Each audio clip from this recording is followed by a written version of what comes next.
વિશ્વ આદિવાસી દિવસની ઉજવણીની શરૂઆત કરી હતી ત્યારથી દર વર્ષે વિશ્વ આદિવાસી દિવસની ઉજવણી કરવામાં આવે છે। આપણે કંડોલપાડામાં વર્ષ 2017 થી વિશ્વ આદિવાસી દિવસની ઉજવણીની શરૂઆત કરી હતી। તેના આજે 7 વર્ષ પૂર્ણ થાય છે। આદિવાસી દિવસની આપણા સમાજમાં બિરસા મુંડા, જયપાલસિંહ મુંડા, ટાંટિયાબેલ અને જલધારીબાઈ વગેરે જેવા મહાન નેતાઓ અને સ્વતંત્ર સેનાનીઓ થઈ ગયા છે।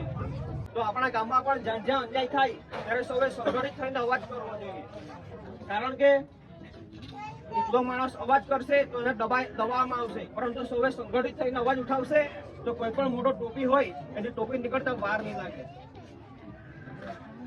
આપણા ગામના સરપંચ હોય કે તલાટી હોય એમને આપણે પ્રશ્ન પૂછવા જોઈએ અને એ આપણો અધિકાર છે।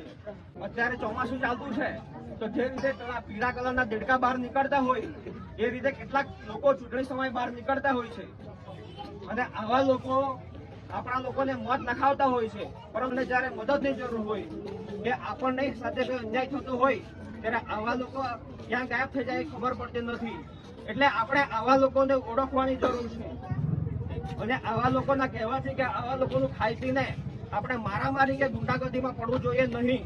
આપણે સૌએ સંગઠિત રહેવું જોઈએ, કારણ કે તમે કંડોલપાડાનો ઇતિહાસ જોઈ લો, જે લોકો લુખ્ખાગીરી, ગુંડાગર્દી કે તાનાશાહી કરવા ગયા છે તેમનો આજે કોઈ અસ્તિત્વ રહ્યું નથી। તો આજના આ સુપ્રસંગે આપણે સૌ સંકલ્પ કરીએ કે આપણે આપણા ગામ કે સમાજમાં ગરીબ બાળકોને ભણવામાં આપણે બનતી મદદ કરીશું। ગામમાં અન્યાયનો ભોગ બનેલા વ્યક્તિની પડખે ઉભા રહીશું અને ગામનો એક એક માણસ સ્વતંત્રતા, અભિમાન અને ખુમારીથી જીવન જીવે એ માટેના પ્રયાસો કરીશું। તો અંતે હું અહીં ઉપસ્થિત તમામ ગામના ભાઈઓ, બહેનો, વડીલો, યુવાનો આપ સૌનો ખૂબ ખૂબ આભાર માનું છું।